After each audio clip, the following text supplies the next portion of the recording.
This is the Macro Brief from HSBC Global Investment Research, the podcast that looks at the issues driving financial markets. And I'm Piers Butler. In recent days, software stocks have been hit by a sell-off. The cause? Fears that the business models of software vendors could be upended by artificial intelligence. So on today's podcast, we're looking at whether these concerns are justified and asking, can AI replace software? To do that, I'm joined from Florida by our head of US technology research, Steve Bersey. Steve, great to have you on the podcast. Thank you. Pleasure to be here.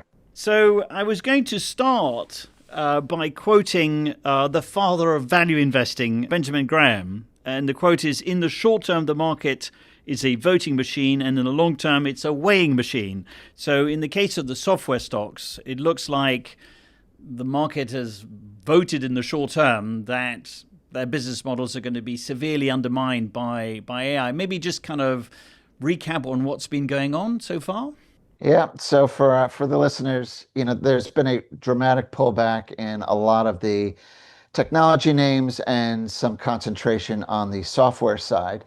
So there's been some high-profile media articles and some chatter from market pundits about the demise of software. And what we quickly saw was somewhat of an echo chamber where that information rapidly dispersed across the markets, and we saw some what we think was indiscriminate selling. So to us, that looks like a rush to just get me out without really digging into the facts. And what I'd say about that is I can understand it. If you're a portfolio manager, AI is one of the most technically complicated technologies that I've seen in my career, my 40 years in technology, 25 on the street. And the implications are, you really have to dig in to what AI actually is, what software actually is, and is there a fit? Can you do this? Our opinion is that, software is not, on the enterprise class side, is not an appropriate fit for LLMs and other competitors just simply using vibe coding. The companies themselves are best suited. We did publish a report recently where we dug into all of these factors on why we think AI is not appropriate, but it is very complex, and I can understand a rush to judgment. Steve, what do you mean by vibe coding, by the way? So vibe coding is in the headlines. It's the latest thing. It's where you use a very highly instructed agent that is a vibe coding agent. And it really works as a partner with you, as a coworker, where you assign it various tasks and it will automatically create some code for you. But the key there is that you have to really understand what you're asking for, because it will only give you really as much as you instruct it to do. So the onus of the heavy lifting of getting it right is on the coder's shoulder through those instructions. So to put it more simply, just making code is not enough. And in a way, people say, oh, you've written this code that can do this clever processing, and everybody panics about a company that has an established business model around this field. But there are several issues here, aren't there? There's one of scaling, and is also the other one, which you talk about in your report, is of reliability. That's right. So, the world is used to deterministic systems. AI is undeterministic. So deterministic is, codified logic, business logic, where the result is we have a system with very little or no errors. We're used to no errors in our general ledgers and our day-to-day business operations. But we've all seen hallucinations. So there are very limited cases, and we talk about that in our report just published. And there are limited cases, and the media has picked up on this. For instance, just a narrow focus legal program. You can potentially replace a narrow focus program, or image creation. A video editing program can be replaced with generative AI now.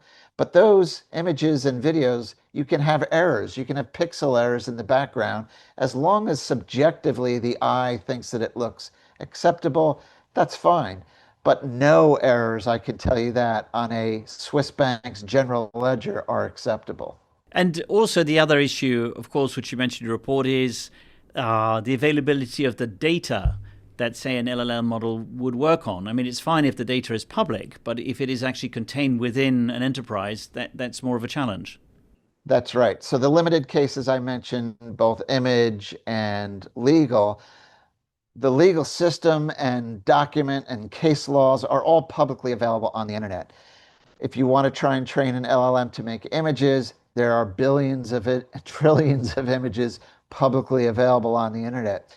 So if you try and replace those two, you can train on publicly available document. However, if you're looking at the most complex machines on the planet, enterprise class, high fidelity, high performance, high throughput, enterprise class software, none of that is public. It's highly protected, and there's employees that move from one company to the other. So the companies themselves make it very difficult to understand how they how they make their platforms, and they design it for high reliability.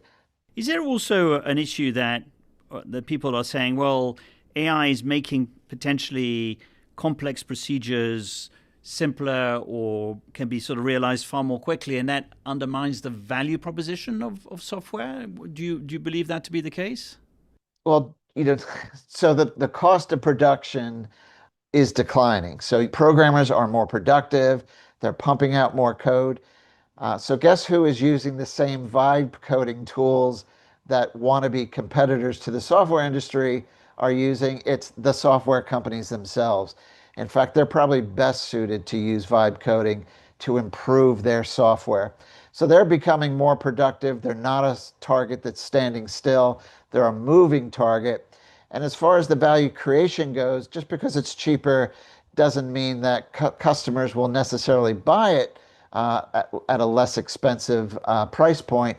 The software model really is predicated on a value creation or a value generated model, a perceived value model, where the customer and the seller both know the value of the solution that's being delivered. They can understand the value creation, and that's what dictates the price being sold. Software has almost a zero marginal incremental cost. It's not like traditional hardware or, say, automobile cost plus models. It's a perceived value model.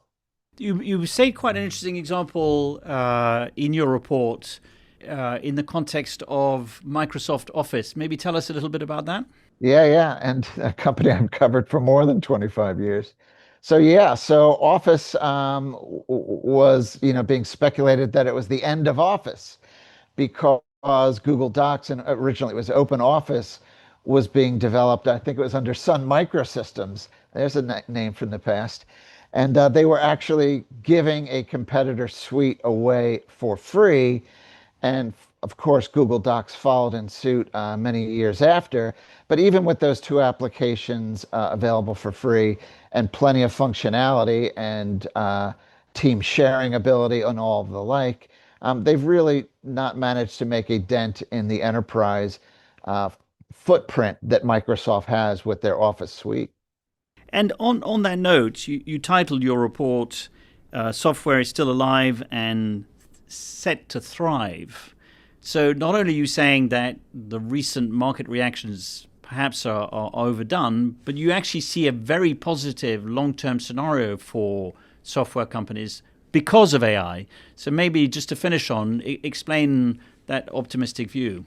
So we see the TAM for the software sector, for the enterprise class software sector, to really be expanding. And that really is being driven, in our view, by by the use and the diffusion of AI within the enterprise users, the global 2000s, that will more and more, as AI is diffused through these enterprise class systems for their day-to-day operations, that will make them much more efficient, and they will be able to utilize those efficiencies to lower their cost.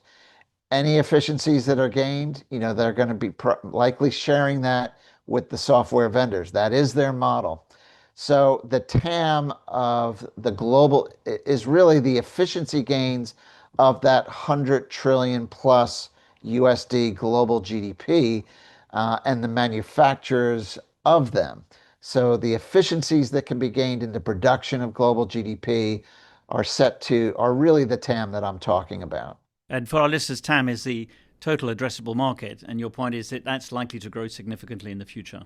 That's right. And we're seeing, we think that 2026 is the kickoff of that diffusion of AI throughout the enterprise class software stacks. It takes about 2 years to write the code. So while the market has been disappointed, where's the monetization? What we've been saying for 2 years is it takes 2 years to integrate it into these large platforms. So yeah, so we think 2026 is the kickoff year for the monetization side. And if you look, you can really see the revenue streams for a lot of the vendors that we cover really accelerating and lifting from single-digit top-line growth of mature players up into the teens, and then the smaller scale vendors really getting into the high 20s and even 30s. On that note, we'll definitely have you back to see whether that is coming through. But that sounds like quite an optimistic forecast relative to what's been happening in the market. So, Steve, thank you very much for joining us. Thank you. My pleasure. Before we go, a reminder that voting in the Extel Develop Europe and Emerging EMEA surveys is about to close.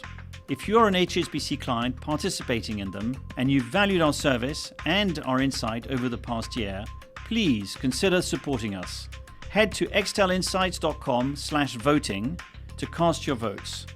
But please be quick, as voting ends on Friday, the 13th of February. Don't forget that you can keep up to date on all our latest reports and videos by downloading our app from Apple's App Store or Google Play. And you can listen to our Asia-focused sister podcast, Under the Banyan Tree, wherever you get your podcasts.